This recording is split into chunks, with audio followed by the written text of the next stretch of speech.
આજે આપણે જાણીશું કે 2026માં ધંધો કરવા માટે કેવી રીતે ધંધો શરૂ કરી શકીશું। આ 5 વાતોનો ખ્યાલ રાખશું એટલે તમારો ધંધાનો ગ્રોથ સરળ અને ઝડપી બની રહેવાનો છે।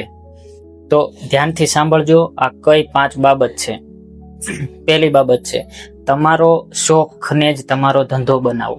મિત્રો, તમને જે વિષયમાં કે જે ફિલ્ડમાં શોખ છે એ વિષયને તમારા ધંધામાં કેવી રીતે તમે એપ્લાય કરી શકો છો એ વસ્તુ તમારે ધ્યાનમાં લેવાની છે। જે તમને શોખ છે એને તમારો ધંધો બનાવો તો તમને ધંધો કરવાની પણ મજા આવશે અને એમાં ગ્રોથ પણ વધશે, ખૂબ ઝડપી ગ્રોથ વધશે અને તમને કંટાળો।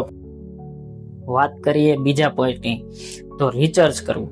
તમને જે શોખ છે એને તમે ધંધામાં કઈ રીતે બદલી શકશો એનું તમારે સંપૂર્ણ રીતે રિસર્ચ કરવી પણ ખૂબ જરૂરી છે।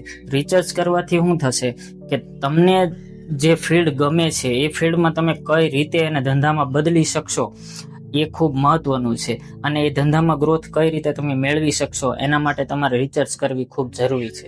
હવે વધીએ પોઈન્ટ નંબર 3 ઉપર, તો તમારા ધંધામાં તમારે બિઝનેસ પ્લાન કરવો એ ખૂબ જરૂરી છે કે તમારું આખું બિઝનેસનું સ્ટ્રક્ચર કઈ રીતે રહેવાનું છે એ સૌ પ્રથમ તમારે જોવું અને જાણવું ખૂબ જરૂરી છે। એટલા માટે તમે જે બિઝનેસ કે ધંધો જે શરૂ કરવાના છો એનો આખો પ્લાન કઈ રીતે બનવાનો છે એ તમારે એક કાગળ અથવા તો પેજમાં તમારે આખો લખી અને પ્લાન તૈયાર કરવાનો રહેશે। જોઈએ ટોપિક નંબર 4 ઉપર, ખર્ચનો પ્લાન કઈ રીતે ગોઠવશું। તમારા જે ધંધામાં ખર્ચ થવાનો છે કે આખો પ્લાન તૈયાર કર્યો છે, એમાં કેટલો ખર્ચ થવાનો છે, પૈસા કઈ રીતે આવશે, ક્યાંથી આવશે, માલ કઈ રીતે લાવશું અને કેટલો ખર્ચ ને કઈ કઈ વસ્તુઓની જરૂર પડશે, એ 4 નંબરની ખાસ જરૂરી બાબત છે। 5 નંબર, તો તમારા ધંધાનો સંપૂર્ણ સૌ પ્રથમ તો તમારે સ્ટ્રક્ચર તૈયાર કરવું એ પણ ખૂબ જરૂરી છે।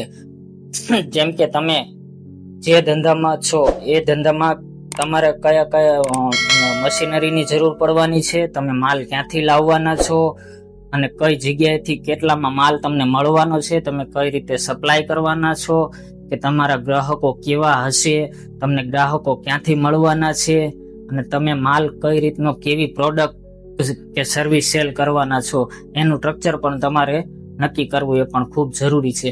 મિત્રો, આ 5 બાબતોનો ખ્યાલ રાખશો તો તમારા ધંધાને તમે ગ્રોથ ખૂબ ઝડપી અને સારી રીતે કરી શકશો। જો મિત્રો તમને મારા આ બિઝનેસ આઈડિયા અને ધંધાના પ્લાન જો ગમતા હોય તો તમે મારી ચેનલને સબસ્ક્રાઇબ કરજો, શેર કરજો અને લાઈક પણ કરી દેજો અને કમેન્ટ જરૂરથી કરજો કે આગળનો ટોપિક તમારે કયા વિષય ઉપર જોઈએ છે।